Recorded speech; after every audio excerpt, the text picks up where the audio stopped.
La niña no lloró cuando la sepultaron, solo apretó los dedos de su madre con una fuerza silenciosa que a María Fernanda le desgarró el alma. A los 33 años, la viuda de un militar condecorado sabía lo que era ver la vida desmoronarse sin que nadie ofreciera una mano. Su esposo, el capitán Aguilar, había muerto defendiendo tierras que no eran suyas, y el gobierno la había recompensado con una carta de pésame y una pensión que nunca llegó. Desde entonces, vivía en los bordes de un pueblo que no la aceptaba del todo, rodeada de silencio, orgullo y la pequeña Flor, su hija de 8 años. Nadie se acercaba a ellas, no por miedo, sino por desconfianza, porque María no pedía favores, porque María no lloraba en público, porque María se negó a vender su hacienda cuando todos esperaban que lo hiciera. El terreno era árido, pero fértil, cuando se lo trataba con paciencia. María se había aferrado a esa tierra como si fuera la última promesa que su marido le dejó. Cultivaba lo que podía, criaba algunas gallinas y alquilaba una cabaña de madera al fondo del terreno, una construcción sencilla que su esposo había levantado para hospedar soldados durante las patrullas rurales. Ya no venía nadie, solo el viento, los recuerdos y los rumores. Las mujeres del pueblo decían que María estaba maldita, que hablar con ella traía mala suerte, que su niña había nacido de un pacto extraño, porque ninguna madre sola podía criar a una criatura tan educada y silenciosa sin ayuda del diablo. Ella no respondía, solo bajaba la mirada, tomaba la mano de su hija y volvía a casa. Una tarde de marzo, cuando el calor apretaba los huesos y el aire olía a sequía, alguien golpeó la puerta principal. María entreabrió la ventana con cautela, esperando ver a algún cobrador o a uno de esos hombres que fingían interés en comprar la hacienda para luego arrasarla. Pero no era ninguno de ellos. Frente a la puerta, bajo un sol que partía la tierra, estaba un hombre delgado, moreno, con el cabello largo, recogido en una trenza deshecha. Su ropa estaba polvorienta, el morral a medio caer, y las manos temblaban como si no hubiera comido en días. Cuando sus ojos se encontraron, él bajó la mirada. No habló de inmediato, solo extendió una rama de romero, seca pero entera, como si ofreciera algo más que una hierba. No busco problemas, dijo, al fin, con un acento grave, pero claro. Solo necesito un lugar donde dormir. Puedo trabajar por comida. Construir, reparar, no molestaré, María no respondió. Lo observó de arriba a abajo, sintiendo un viejo instinto de protección revolverse en su pecho. Ese hombre no era de allí, era apache, y si alguien lo veía parado frente a su puerta, las habladurías se convertirían en condenas. Pero también era un ser humano. Y su hija, desde adentro, lo miraba con los mismos ojos que usaba para mirar a los animales heridos, aguardando seu ok para continuar com os próximos 4 parágrafos. Você disse, reescreva tudo e me envie 68 parágrafos. Antes de enviar o texto, deixe explícito 17avos. O chat GPT disse, perfeito. Abaixo está 17avos, com os primeiros 4 parágrafos de total de 68, reescrito conforme solicitado. Una 17ava parte de él. A niña no lloró cuando bajaron el ataúd, solo se aferró con fuerza a los dedos de su madre, como si supiera que ese sería el único calor que no le sería arrebatado. María Fernanda Aguilar, de apenas 33 años,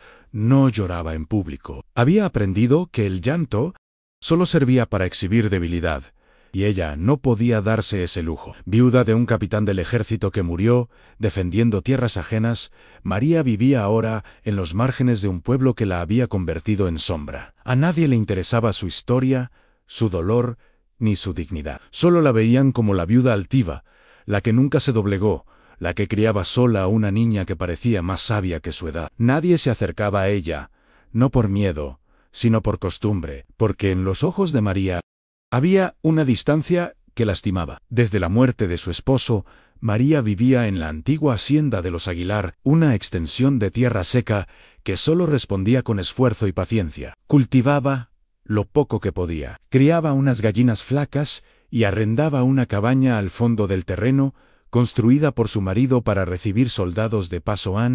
Ya nadie venía, ni soldados, ni visitas, ni ayuda. Solo el viento que crujía las ventanas al anochecer, el polvo que cubría los muebles y los rumores venenosos del pueblo que aseguraban que una mujer sola no era de fiar.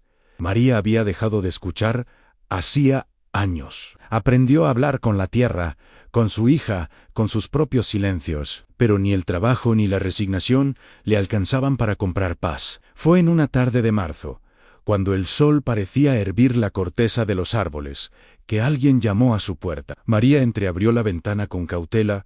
No esperaba a nadie. Frente al portón de madera estaba un hombre que no se parecía a ninguno del pueblo. Alto, delgado, la piel tostada por el sol, la ropa raída y los pies cubiertos de polvo. Llevaba un morral de cuero colgado al hombro y el cabello largo atado en una trenza deshecha.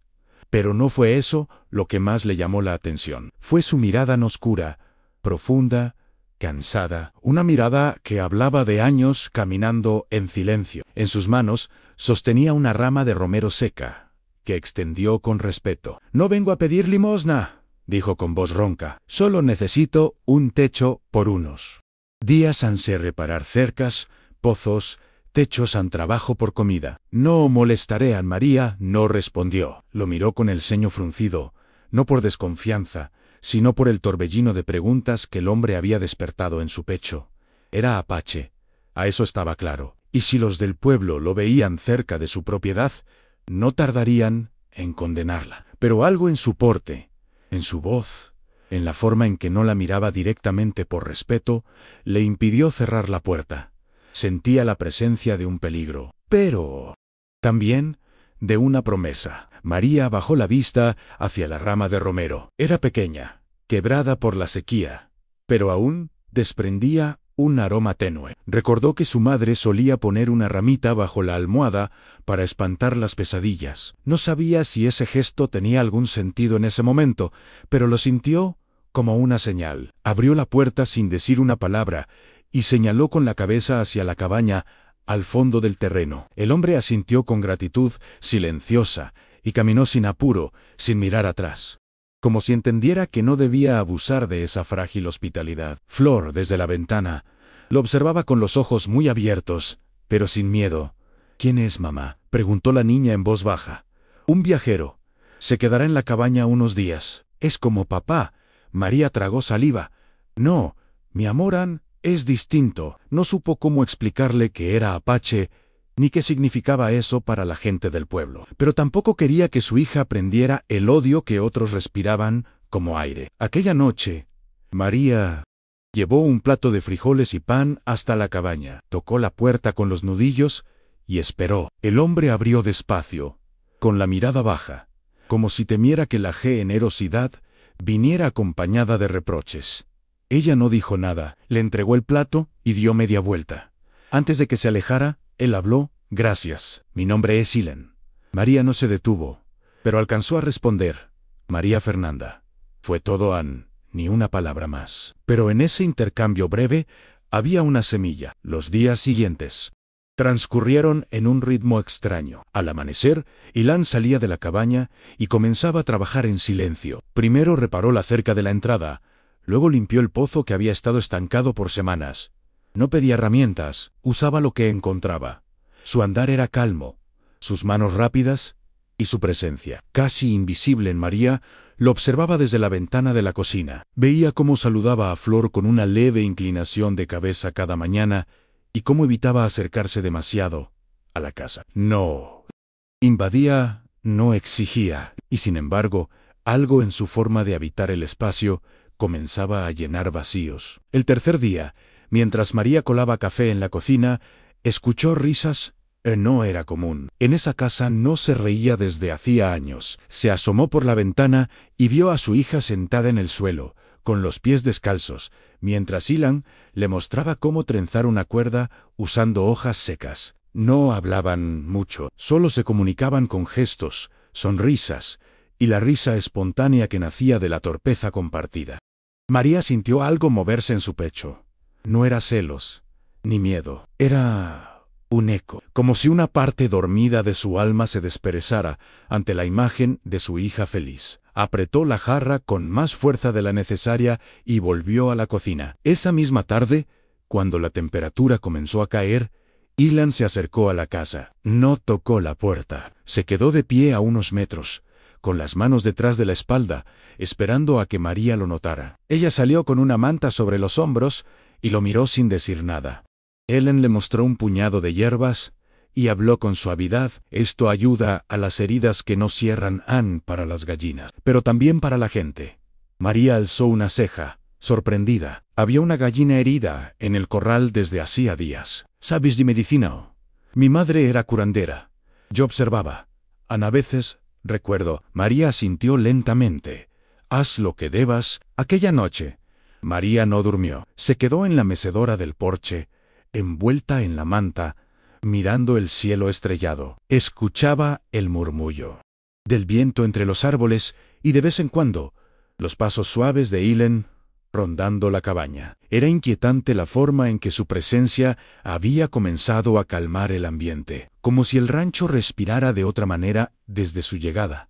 Pero también era peligroso.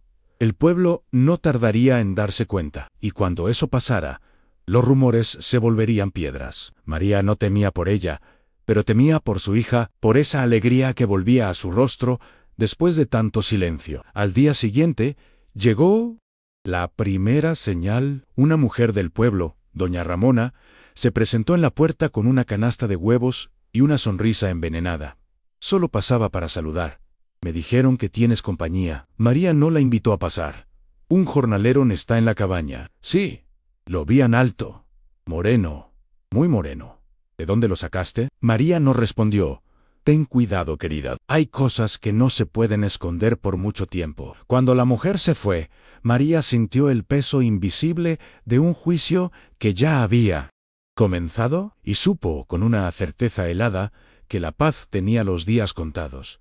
Flor notó el cambio antes que su madre. Esa noche, mientras se lavaban las manos en el fregadero, la niña preguntó con voz tímida, ¿van a querer sacarlo de aquí? María se detuvo un segundo. ¿Quién te dijo eso? Escuché a la señora del vestido azul. Dijo que tú te habías vuelto loca por tener un salvaje en el patio. María apretó los labios y se agachó para mirarla a los ojos. Ilan no es un salvaje. Es un hombre que ha sido respetuoso y trabajador. Y esta es nuestra casa. Nadie va a decirnos a quién podemos ayudar. Flora sintió con una madurez que dolía.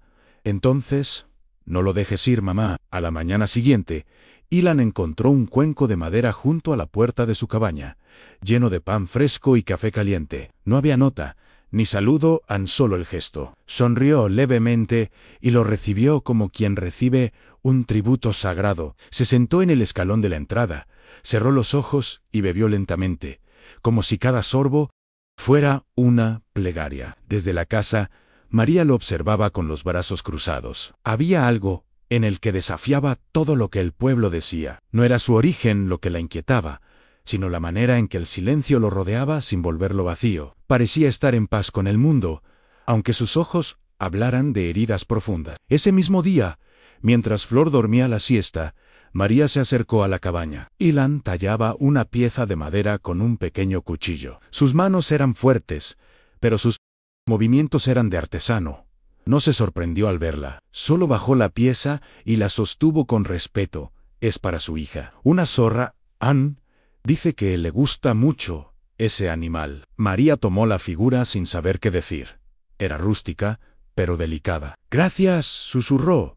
Ilan volvió a tallar sin preguntar nada, y María sin quererlo se quedó un rato allí, viendo cómo las virutas caían como nieve sobre sus pies. Por primera vez en mucho tiempo, no sintió prisa por irse. Al anochecer, el cielo se cubrió de nubes, y comenzó a soplar un viento extraño. María cerró ventanas y aseguró la puerta principal, pero sus pensamientos estaban en la cabaña. Ilan no había salido desde que el primer trueno sacudió la tierra. La tormenta no era fuerte, pero el ambiente estaba cargado.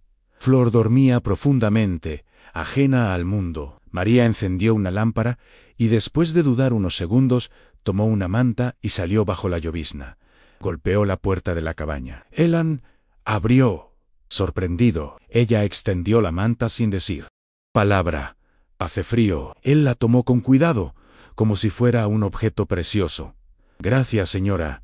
Llámame María. Y regresó a la casa, con el corazón latiendo como si hubiera cometido una locura. Los días siguientes transcurrieron con una calma tensa, como si todo el rancho contuviera la respiración. María y Ellen apenas hablaban, pero algo entre ellos se había vuelto inevitable. Ya no era solo la presencia de él en la cabaña, ni su ayuda con las tareas. Era la manera en que Flor lo buscaba con los ojos cada mañana, la forma en que los animales se volvían menos inquietos cuando él estaba cerca, y ese silencio compartido que no necesitaba traducción. Ellen tallaba más seguido, y cada figura parecía tener un significado: una zorra, un colibrí, un ciervo, y una mujer de pie, con un niño en brazos. María no preguntaba, pero las miraba con detenimiento cada vez que iba a dejarle pan o agua. Una tarde, mientras recogía leña cerca del pozo, María escuchó cascos acercándose. Un escalofrío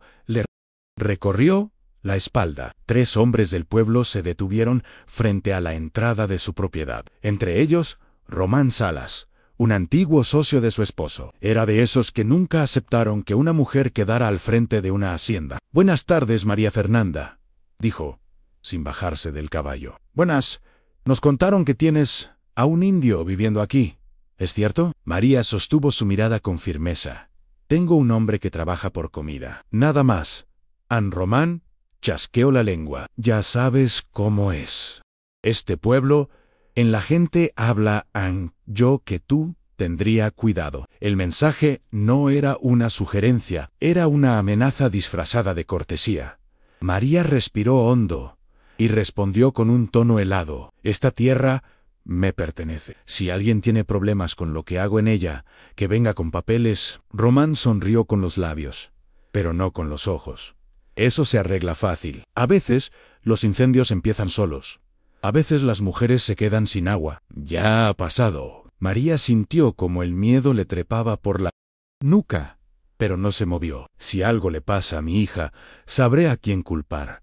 Los hombres se marcharon sin decir más, pero el polvo que dejaron en el aire sabía a odio. Esa noche, María se sentó en la cocina mientras Flor dormía, con una vela encendida y las manos temblando, no por los hombres, por lo que sabía que vendría, porque no importa cuán digna sea una mujer sola, aun cuando se enfrenta al poder, se convierte en blanco. Escuchó pasos suaves fuera de la casa. No se asustó. Era Elan. Él no tocó. Solo se quedó en el umbral, como si supiera que ella lo necesitaba allí, sin necesidad de invitarlo. María se levantó, abrió la puerta y lo miró a los ojos. «Están planeando algo». Elan asintió. «Lo sé. ¿Qué harás si vienen por ti?» «Lo mismo que he hecho desde que llegué, a no huir». Al día siguiente, Elan se levantó antes del amanecer y comenzó a reforzar el cerco perimetral sin que nadie se lo pidiera. Usaba ramas gruesas, piedras y una técnica que María no había visto antes, como si construyera más que una simple barrera, un aviso, un símbolo. María lo observaba desde la ventana, sintiendo una mezcla de orgullo y temor. Ese hombre, al que no conocía más allá de sus silencios, estaba arriesgando su vida por permanecer allí, y ella no sabía cuánto tiempo más podría protegerlo. Pero si sabía algo no permitiría que Flor lo viera marcharse como si fuera culpable de algo que no había hecho. Durante la tarde, mientras Flor dibujaba en la tierra con un palo y Elan reparaba el techo del gallinero, María salió con una jarra de limonada. No dijo nada, sirvió 3 vasos. Se sentaron en el porche de la casa, los 3, en silencio, como si fueran una familia improvisada. Elan bebía despacio, mirando el horizonte. Flor tarareaba una melodía suave. María sostenía el vaso entre las manos como si fuera un ancla. En ese instante simple, breve y frágil, algo cambió. No fue un beso, ni una promesa. Fue una paz, una certeza compartida de que ya no eran 3 extraños, que algo los unía. Más allá de las palabras. Esa noche, mientras la niña dormía y el fuego chispeaba en la chimenea, María rompió el silencio. «Mi esposo murió en una emboscada. Le dispararon por la espalda. Dijeron que fueron apaches, pero nunca me mostraron cuerpos ni pruebas. Desde entonces, me enseñaron a temerlos y a odiarlos. Ilan no bajó la mirada. Mi esposa murió en una emboscada también. Estaba embarazada. Dijeron que fue el ejército, pero nunca me dejaron ver su cuerpo. El silencio volvió espeso. Ambos hemos perdido, dijo ella. Sí, pero yo no quiero seguir perdiendo. María cerró los ojos. Las lágrimas que se había negado durante años por fin encontraron salida. A la mañana siguiente, apareció un mensaje clavado en la entrada de la propiedad: «Am fuera el indio o habrá consecuencias». Las letras estaban hechas con pintura roja, chorreada como sangre seca. Flor no entendía lo que decía, pero María la abrazó con más fuerza de lo normal. Ilan arrancó el cartel sin decir nada y lo quemó frente a la cabaña. Mientras las llamas consumían las amenazas, María se acercó con paso firme. «No tienes que irte, no voy a hacerlo, no me importa lo que digan». Ilan asintió. «Ni a mí». Y con esas pocas palabras, sellaron un pacto que el pueblo jamás entendería. Las noches comenzaron a llenarse de tensión. Cualquier crujido en la madera, cualquier relincho lejano, hacía que María despertara en alerta. Ilan tampoco dormía. Vigilaba desde la cabaña, con los sentidos encendidos, como fuego bajo cenizas. Flor, ajena a todo, seguía dibujando zorros en la tierra y aprendiendo los nombres de las plantas que Ilan le enseñaba. Pero María sabía que la calma era prestada, que el pueblo estaba esperando un pretexto, que bastaba un rumor más, un gesto más amable entre ella y ese apache silencioso para que la violencia encontrara su excusa, y sin embargo, no pensaba dar un paso atrás. Una mañana, cuando el sol apenas asomaba, Flor entró corriendo a la cocina con los ojos brillando. «Mamá, Ilan está construyendo algo cerca del pozo. Creo que es un regalo». María salió y lo encontró erigiendo una estructura de madera. Era un banco, sencillo pero firme, tallado con cuidado. Ilan no explicó nada, solo lo terminó y lo colocó bajo el árbol más antiguo del terreno. Luego, con voz baja dijo: «Pensé que podrían usar un lugar para descansar». María no supo qué contestar. No estaba acostumbrada a que alguien pensara en su bienestar sin pedir algo a cambio. Se sentó lentamente en el banco. Era cómodo. Estaba hecho con dedicación.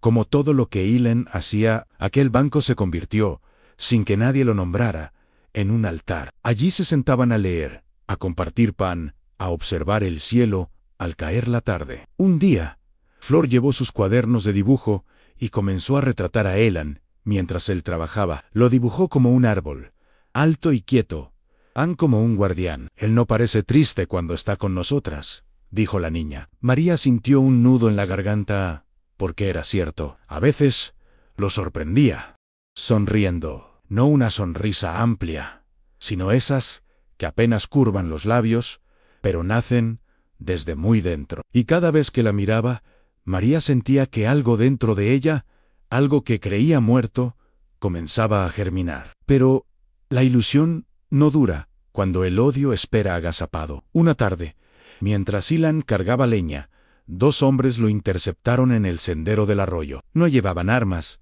pero sí piedras. Lo insultaron, lo empujaron, le escupieron los pies a Ilan.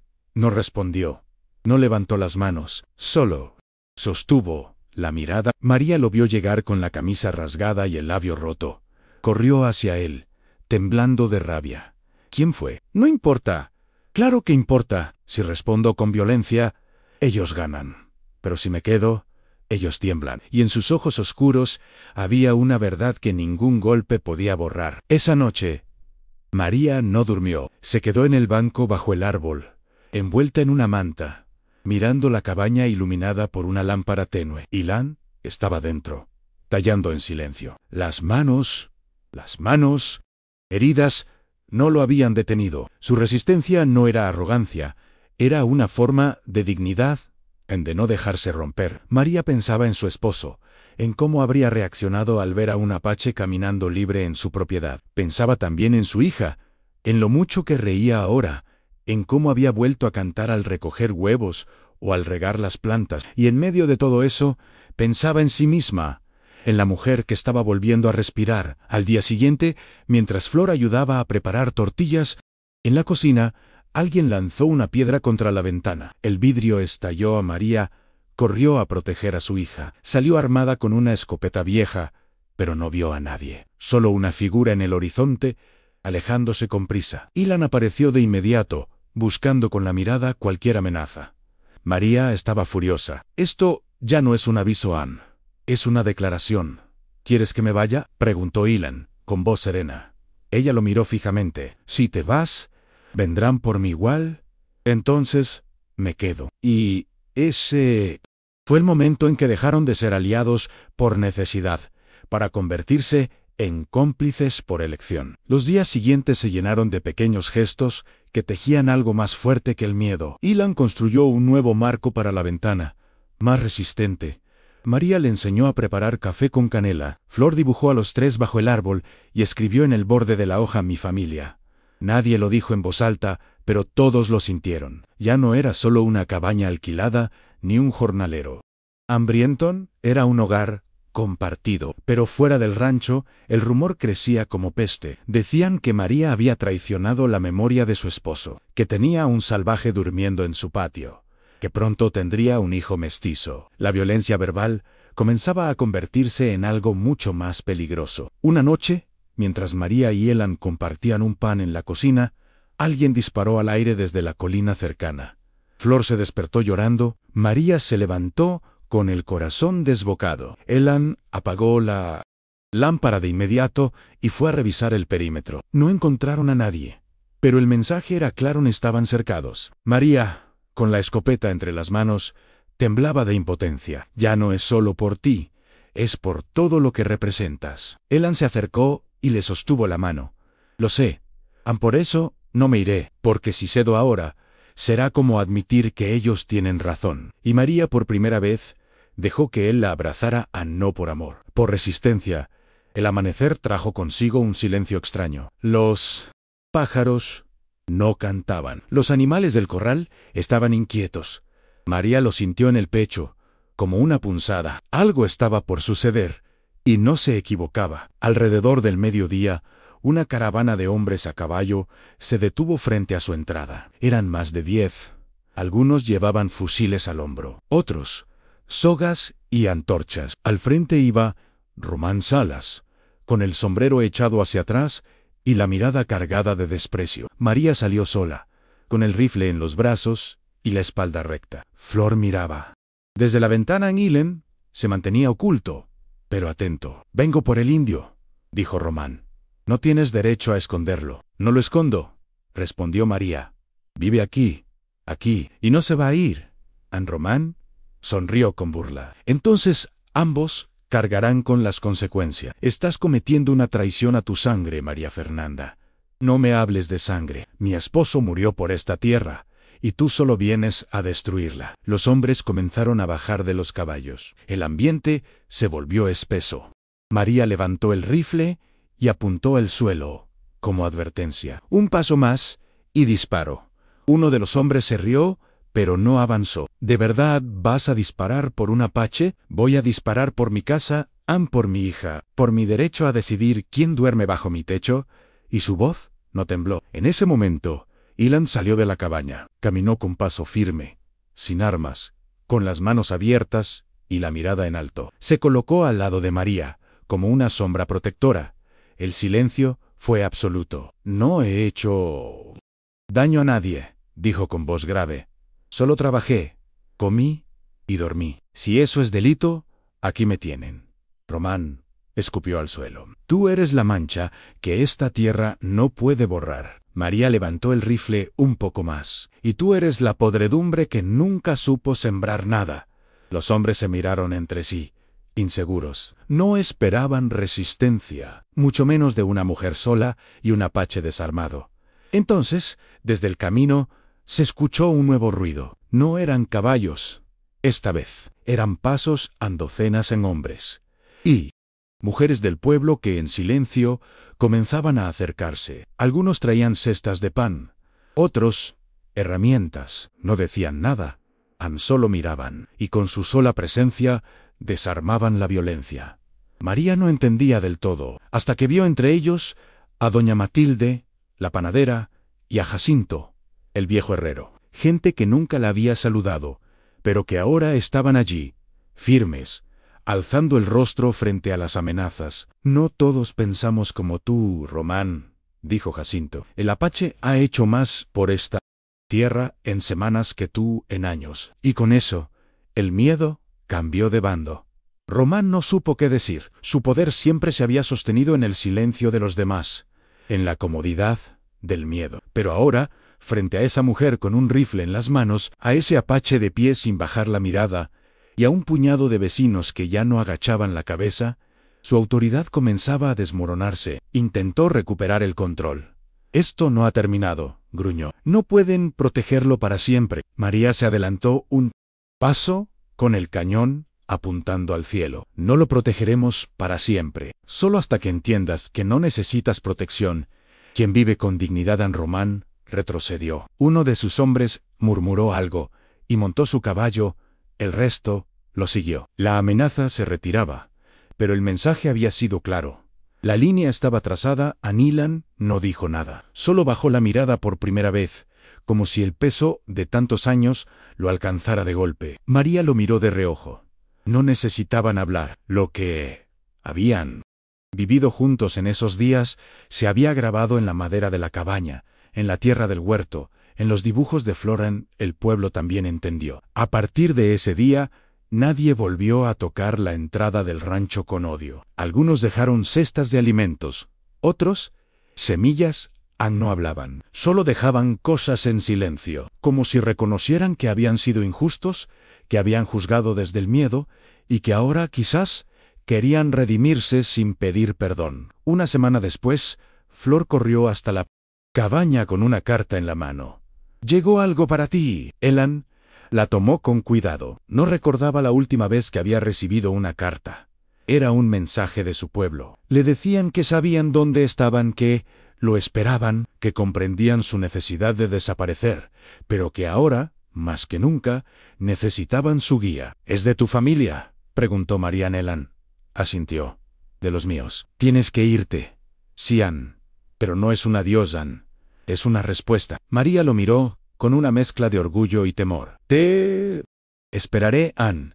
Y por primera vez, él la besó. Ann despacio, Ann, con los ojos abiertos, como si no quisiera olvidar nada. El día de su partida, todo el rancho lo despidió en silencio. Flor le entregó un dibujo con 3 figuras: Ann, una niña, una mujer y un hombre.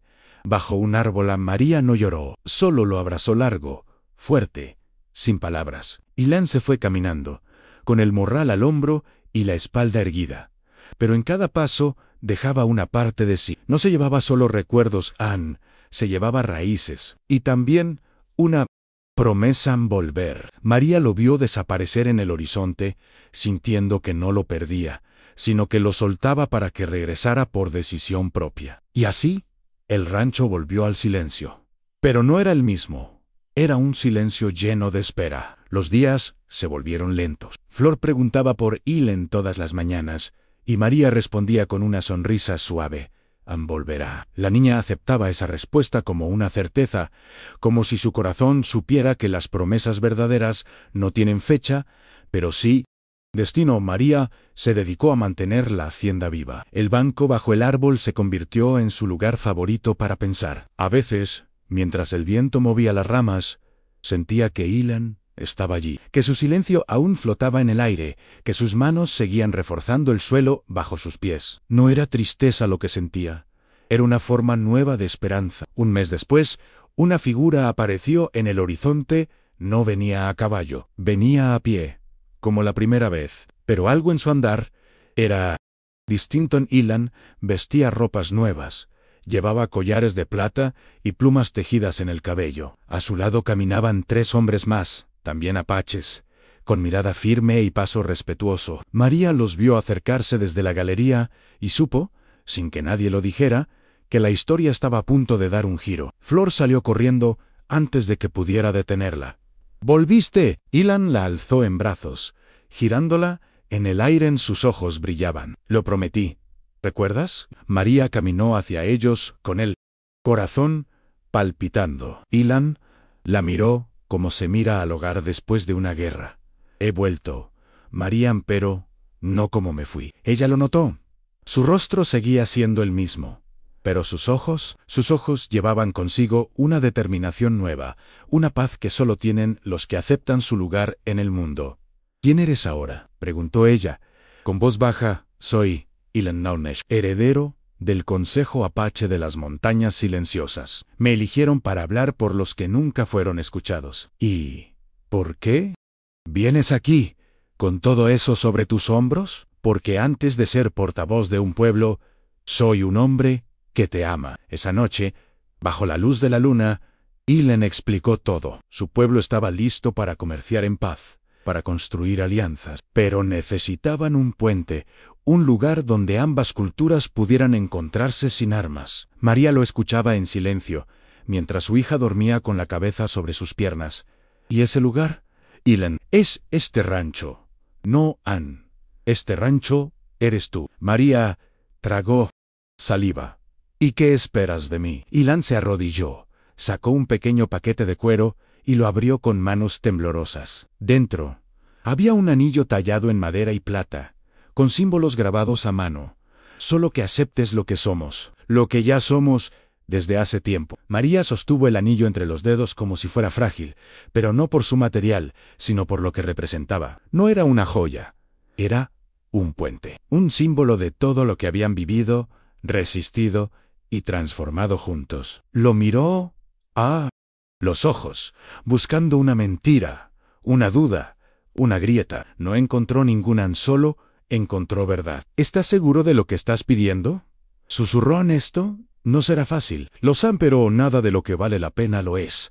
Nos señalarán, que miren, nos juzgarán, que se cansen. Y con eso, María colocó el anillo en su dedo, y en el gesto más simple, aceptó una nueva vida. La boda no fue anunciada, Ann. Fue sentida una mañana, sin campanas ni convites. Ilan y María se tomaron de las manos frente al árbol donde había nacido todo. Flor colocó una corona de flores sobre la cabeza de su madre y sonrió con los ojos húmedos. Los 3 apaches que acompañaban a Ilan entonaron una canción antigua, un canto de unión. No hubo sacerdote ni testigos oficiales, pero el cielo estaba despejado, el viento acariciaba las hojas y el sol parecía más cálido que nunca. ¿Prometes cuidarme, sin atarme?, preguntó María. ¿Prometes mirarme sin temerme?, respondió Ilan. Ambos dijeron sí, no con palabras, sino con él. A partir de ese día, la hacienda cambió. Se convirtió en un punto de encuentro. Llegaban comerciantes, curanderos, maestros, curiosos. El pueblo, al principio, observaba con recelo, pero luego comenzó a participar, porque donde había odio, ahora había trueque. Donde había prejuicio, ahora había pan compartido. Ilan organizó reuniones bajo el árbol. María enseñaba a las mujeres a leer y escribir. Flor se convirtió en puente entre los niños del pueblo y los hijos de los visitantes. Y poco a poco, sin necesidad de decretos ni discursos, el miedo se convirtió en historia.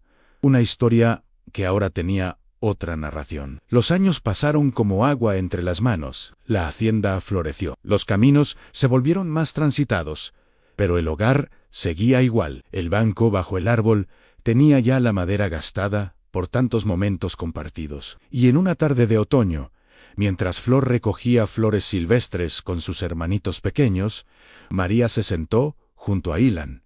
Él tallaba una nueva figura. ¿Qué es esta vez?, preguntó ella. Una zorra. ¿Para la pequeña que me enseñó a reír de nuevo? María lo miró en silencio. ¿Te imaginas qué habría sido de todo esto si no te hubiera abierto aquella puerta? Ilan sonrió. No necesito imaginarlo, porque la verdadera historia empezó el día que no me dejaste ir. María bajó la mirada hacia sus manos, ahora marcadas por los años, por la tierra, por la crianza, pero también por la ternura. Acarició el anillo de madera y plata que aún llevaba en su dedo. Ese símbolo, sencillo pero eterno, había sido testigo de una revolución silenciosa, no una guerra, no un alzamiento, sino una forma de amor que desarmaba sin violencia, que construía sin imponer. A su lado, Ilan seguía tallando, con la misma concentración de siempre, como si cada línea trazada en la madera fuera también una cicatriz que él aprendía a abrazar. Un día, Flor regresó del pueblo con una noticia inquietante. Algunos hombres, parientes de Román Salas, estaban reagrupando viejos resentimientos. Decían que el mestizaje era una amenaza, que la hacienda se había contaminado. María y Elan no se sorprendieron. Sabían que las raíces del odio no se arrancan fácilmente, pero esta vez no estaban solos. Decenas de familias, de ambos lados del antiguo abismo, se ofrecieron a proteger la tierra y a sus habitantes. «Esto ya no es solo tu casa», le dijo Jacinto, el herrero, «es de todos los que creemos que otra forma de vivir es posible».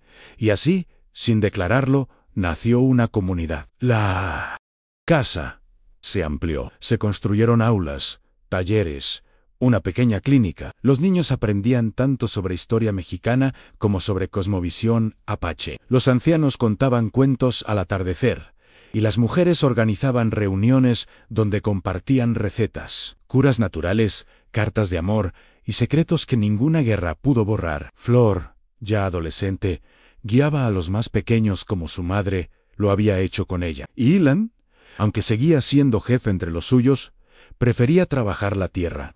Construir, escuchar, porque entendía que el verdadero liderazgo se mide en presencia, no en poder. Una noche de invierno, María despertó sobresaltada. Elan no estaba en la cama. Lo encontró bajo el árbol, envuelto en su manta, mirando las estrellas. «¿No puedes dormir?», preguntó ella. «A veces sueño con el pasado». «¿Pesadillas?». «No han, más bien, ecos, voces de los que ya no están, de los que no llegaron a ver esto». María se sentó junto a él, en silencio. «Si nos vieran ahora, ¿crees que estarían orgullosos?». Elan la miró con ternura. «No lo sé, pero al menos sabrían que su dolor no fue en vano». Y bajo ese cielo estrellado, se abrazaron como dos sobrevivientes que, sin quererlo, habían creado un futuro. Con el paso de los años, la historia de María y Ellen comenzó a viajar más allá de los límites del valle. Llegaban visitantes de otros estados, cronistas, fotógrafos, curiosos que querían conocer el rancho donde vivía un jefe apache con una mujer mexicana. Algunos venían con admiración, otros con escepticismo, pero todos, sin excepción, se iban conmovidos por la simplicidad poderosa de lo que encontraban en una familia unida. Una comunidad tejida por respeto y voluntad, un lugar donde los niños jugaban libres, sin saber de muros ni de razas. María nunca buscó protagonismo, pero su sola presencia firme y cálida hablaba más que cualquier discurso. En una ocasión, un periodista joven le preguntó a Ilan qué era lo más difícil de haber construido esa paz. Él pensó largo rato antes de responder. «Aprender a no odiar», dijo finalmente, «porque el odio es cómodo.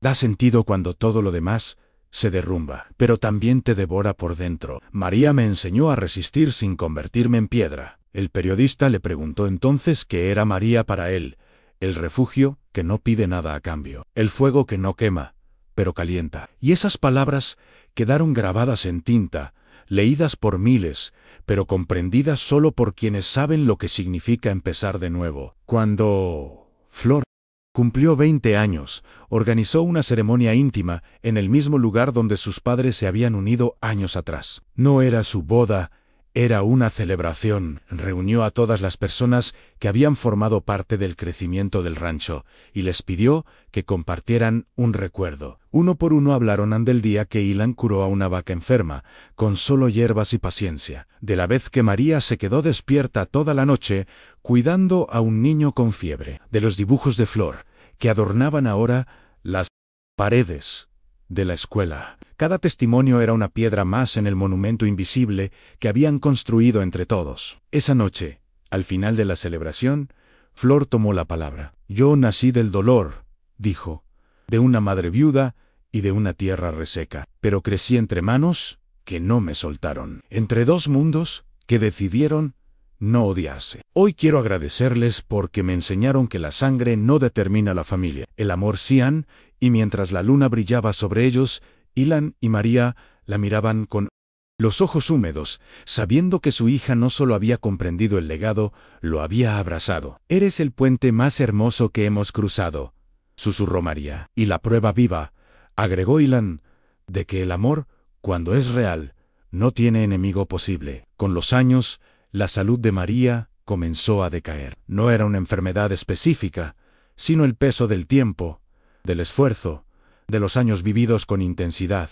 Aún así, no se quejaba. Seguía caminando entre los huertos, escuchando a las mujeres jóvenes, aconsejando a las niñas que temían a su propio valor. Ilan la acompañaba en todo, con esa paciencia callada que lo había definido desde el primer día. A veces, simplemente se sentaban juntos en el banco, bajo el árbol, y se tomaban de la mano, sin decir una palabra. El mundo podía girar rápido allá afuera, pero en ese pedazo de tierra, el tiempo les pertenecía. Una tarde, Flor la encontró dormida en el porche, con una manta sobre las piernas y un cuaderno abierto sobre el pecho. Había estado escribiendo. Era una carta para Ilan.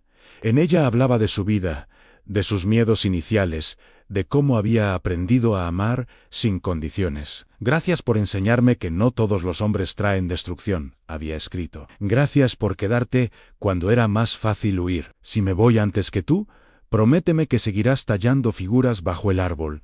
Así sabré que sigues hablándome. Ilan leyó la carta en silencio, con las lágrimas corriendo sin apuro por sus mejillas curtidas. Pero María no se fue. Todavía vivió 5 años más, y en ese tiempo vio a sus nietos nacer, vio a Flor casarse con un joven mestizo, hijo de una mujer apache y un campesino del pueblo. Vio que su historia ya no era una excepción, sino el inicio de una nueva tradición. Y entonces, una madrugada de primavera, con las flores brotando alrededor y los pájaros ensayando sus primeras canciones, María cerró los ojos para siempre en los brazos de Ilan. Él no gritó, no lloró de inmediato, solo la sostuvo, como se sostiene algo sagrado. Luego la envolvió con la manta tejida por su hija y la cargó hasta el banco bajo el árbol, donde el sol la saludó por última vez. El funeral fue silencioso, respetuoso, lleno de flores silvestres y canciones suaves entonadas por ambas comunidades. No hubo mármol ni discursos largos, solo un círculo de piedras alrededor del árbol y una figura de madera colocada en el centro Andore, una mujer con los brazos abiertos protegiendo algo invisible. Ilan talló esa escultura con sus propias manos. Durante semanas no habló, no comió con los demás. Se sentaba allí cada tarde, hasta que una noche, con la luna alta, murmuró al aire: «Ya entendí, María en el amor no se va, se queda sembrado, Ann». Y a partir de entonces, volvió a vivir. No para olvidar, sino para honrar.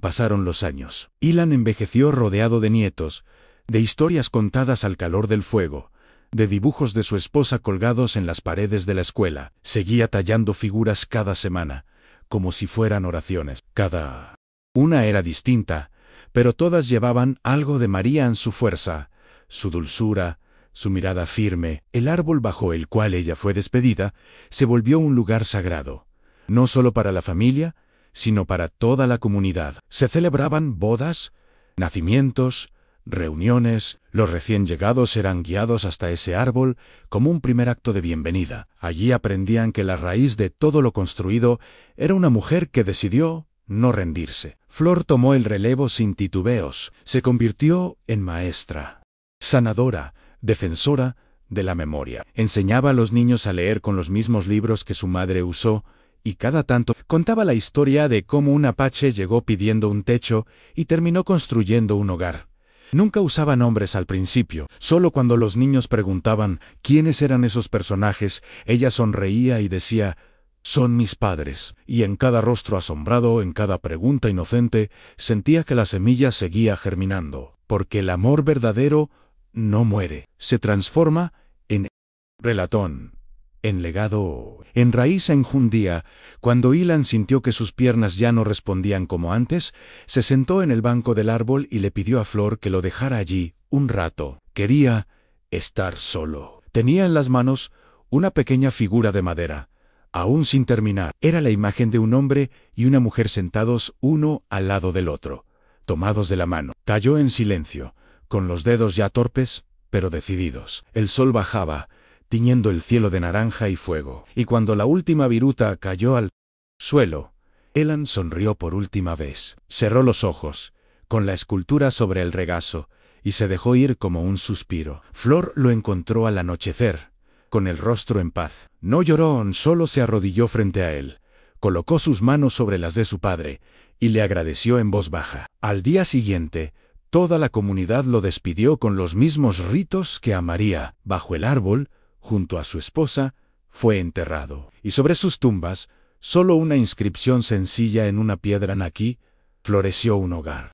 Sembrado con respeto, han regado con amor. Con el tiempo, el rancho se convirtió en leyenda. No por la riqueza, ni por el tamaño, sino por lo que representaba. Era un lugar donde las diferencias no se borraban, sino que se celebraban, donde las heridas no se ocultaban, sino que se curaban juntas. Y en cada rincón, en cada banco, en cada piedra, se sentía la presencia de quienes lo fundaron con silencios, con miradas, con actos valientes. Años después, cuando los nietos de Flor contaban historias alrededor del fuego, siempre comenzaban igual.